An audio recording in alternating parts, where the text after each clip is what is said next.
పెద్దపల్లి జిల్లా గోదావరిఖనిలో పోలీసులు తనిఖీల నుంచి తప్పించుకునేందుకు కొందరు మందుబాబులు పోలీస్ మామల స్క్వాడ్ పేరుతో వాట్సాప్ గ్రూప్ సృష్టించారు. అయితే డ్రంక్ అండ్ డ్రైవ్లో పట్టుబడిన ఒక వ్యక్తి ఫోన్ను తనిఖీ చేయగా ఈ గ్రూప్ వెలుగులోకి వచ్చింది. దీంతో ఈ గ్రూప్లో ఎస్ఐ జాయిన్ అయ్యి మామలు మీ నెంబర్లన్నీ సేవ్ చేసుకున్న త్వరలో కౌన్సిలింగ్ ఇస్తా అంటూ హెచ్చరించడంతో గ్రూప్ సభ్యులు షాక్ అయ్యారు.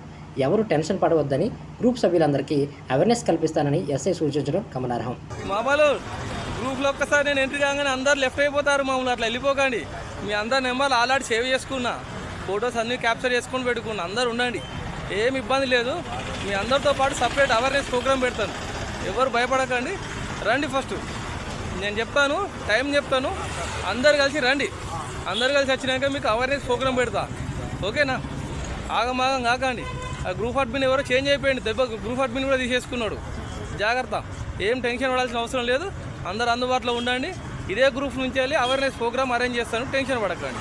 అరే మామా, నేను ట్రాఫిక్ ఎస్ అయినా మామా, నా మీద గ్రూప్ పెట్టిరు కదా వాట్సాప్ గ్రూప్, నేనే ట్రాఫిక్ ఎస్ అయినా. గోదావరిఖని మున్సిపల్ చౌరస్తాలో వెహికల్ చెకింగ్ చేస్తాను, డ్రంక్ అండ్ డ్రైవ్. రండ్రా మామా, రండి, చూసుకుందాం. చాలా రోజులు అవుతుంది రా భయ్, నేను నా మీద మీరు గ్రూపులు పెట్టుకొని తిరుగుతున్నారు, తప్పించుకుంటారు అనే విషయం చాలా రోజుల నుంచి వెతుకుతాను, దొరుకుతలేదు. ఈ రోజు దొరికిన రా భయ్. రండ్రా భయ్, 1024 మెంబర్స్ ఉన్నారు గ్రూప్లో, ఎవరిని వదిలిపెట్టా.